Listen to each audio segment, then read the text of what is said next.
तो let's start further. तो अभी आगे अगर देखें तो ये जनरल एनाटॉमी हो गई टूथ की, कि एनामल का कंपोजिशन, डेंटिन का कंपोजिशन, पल्प सीमेंटम में क्या क्या है, periodontal ligament and the gingival area and all. फिर ये जो डेंटल मटेरियल में जो भी पहले के पाइनियर्स थे हमारे, जैसे जीवी ब्लैक है, डॉक्टर एफ्रिड अहमद है, इन सब लोग के बारे में ये है कि इन्होंने कौन सी बुक पब्लिश की थी, इनका classification and all. Dental caries का जो 5 क्लासेस में डिवाइडेड था। फिर फादर ऑफ मॉडर्न डेंटिस्ट्री तो पायरे वो फॉर्चर्ड है। तो फर्स्ट चैप्टर में तो हमने बेसिकली ओवरव्यू देखा है डेंटल मटेरियल्स का, एडीए स्पेसिफिकेशन नंबर देखा है, जो भी हमारे पहले के पाइनियर्स थे, साइंटिस्ट एंड ऑल, डेंटिस्ट जो भी जिन्होंने क्लासिफिकेशंस दिए थे केरीज पे एंड ऑल, तो वो सब देखा है हमने। अभी हम लोग स्ट्रक्चर ऑफ मैटर चैप्टर 2 देखते हैं डेंटल मटेरियल का। तो इसमें है कि चेंज ऑफ स्टेट, जो कि 4 फॉर्म के हैं, solid, liquid, gas and plasma.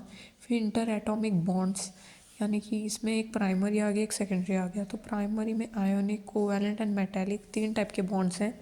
Secondary has hydrogen bonds and van der Waals forces. Van der Waals forces का एक एग्जांपल अगार अगार हो सकता है। Agar agar it is a material which is used in dentistry in prosthodontics department. तो वो हम प्रोस्तो के lectures में देखेंगे कि वो क्या है। फिर थर्मल एक्सपांशन, तो थर्मल एक्सपांशन क्या है? Thermal energy is due to kinetic energy of the atoms और molecules at a given temperature. फिर crystal structure, space lattice, non crystalline structure जिसमें वैक्सिस है, रेजिन है, स्ट्रेस स्ट्रेन है, डिस्टेंस बिटवीन टू एटम्स, इसको inter atomic distance बोलते हैं। Stress का डेफिनेशन, स्ट्रेन का definition. Stress it is force acting on unit area of a material, जो भी फोर्स एक मटेरियल पे एक्ट हो रहा है वो। फिर स्ट्रेन का डेफिनेशन, ये जो जितने भी डेफिनेशंस हैं और ये सबसे इम्पोर्टेंट है, जिसकी एड्सॉर्प्शन क्या है, एब्सॉर्प्शन क्या है, सीमोसॉर्प्शन क्या है, सॉर्प्शन क्या है, कोहिजन क्या है, एडहीजन क्या है, फिर एडहीसिव फोर्स, एड्रेंट, ये सब कुछ पूछा जाता है एग्ज़ाम में। तो ये this all the definitions are must no.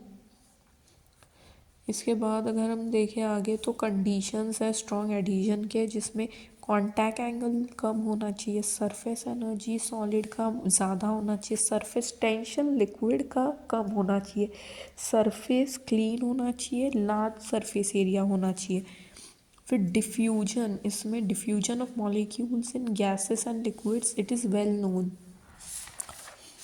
Further देखें तो डिफ्यूजन का कोएफिशिएंट, फिर सरफेस एनर्जी क्या है, सरफेस टेंशन, तो this all is very very important to know. फिर wet angle, contact angle, factors affecting adhesion, this whole page of definitions it is must know. It is asked as a small or a large answer in brief or short answer. Further हम अगले video में देखेंगे physical and mechanical properties of dental materials.